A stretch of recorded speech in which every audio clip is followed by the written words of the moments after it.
Hi, everyone. My name is Amrit Kamboj. I'm an esophagologist at Cedars-Sinai Medical Center in Los Angeles, California. And today I'll be sharing results from our recent study titled Gastroesophageal Reflux Disease is associated with significantly lower absolute abundance of Helicobacter pylori in the small bowel. This was done at Cedars-Sinai in conjunction with colleagues from the Medically Associated Science and Technology, or the MAST program.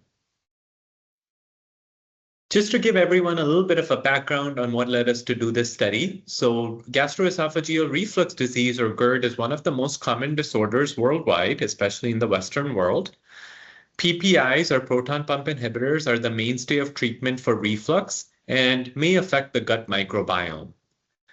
Our team has done several studies looking at the relationship between the small bowel microbiome and reflux. And in a prior study, we demonstrated that there was an inverse association between the presence of H. pylori and gastroesophageal reflux disease. And so the aim for this study was to examine the absolute abundance metagenomic sequencing of the small bowel microbiome in patients with and without reflux, with a specific focus on H. pylori. Duodenal aspirates were collected using a double lumen catheter from humans undergoing upper endoscopy without colon preparation. On the day of the procedure, patients completed a questionnaire, noted the presence or absence of reflux symptoms, and indicated use of PPIs. Duodenal aspirates were cultured on McConkey agar, and SIBO, or small intestinal bacterial overgrowth, was defined as greater than or equal to 10 to 3 colony-forming units per ml.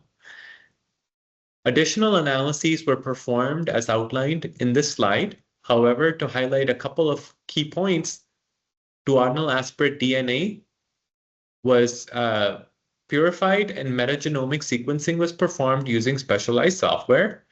In addition, the absolute abundance of microbial reads was represented by fold changes and analyzed using specialized software as well. Now on to our study results. Our study included 289 subjects, of which 41 had reflux symptoms and were using a PPI, while 53 reported reflux symptoms but no PPI use.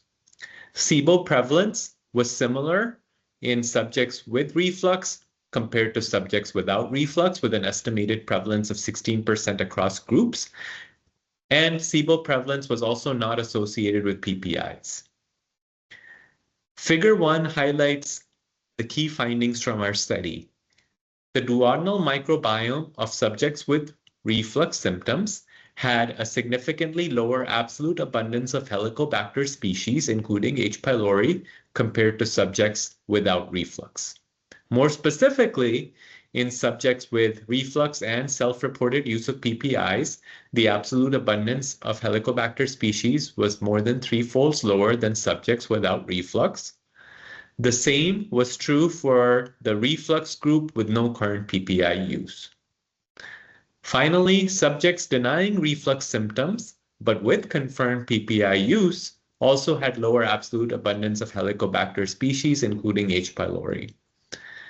To walk the audience through figure 1, this figure demonstrates duodenal absolute abundance of Helicobacter species, including H. pylori, in subjects with and without reflux symptoms based on the medical questionnaire and stratified by PPI use.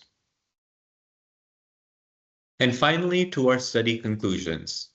In one of the first studies examining the small bowel microbiome using quantitative metagenomic sequencing, Helicobacter species, and specifically H. pylori, were significantly lower in reflux, regardless of PPI use. In addition, SIBO was not associated with reflux or PPI use. Thank you all for your time and for listening. We hope you found the information in our study helpful. Please check out all the other exciting research being done by our MAST program.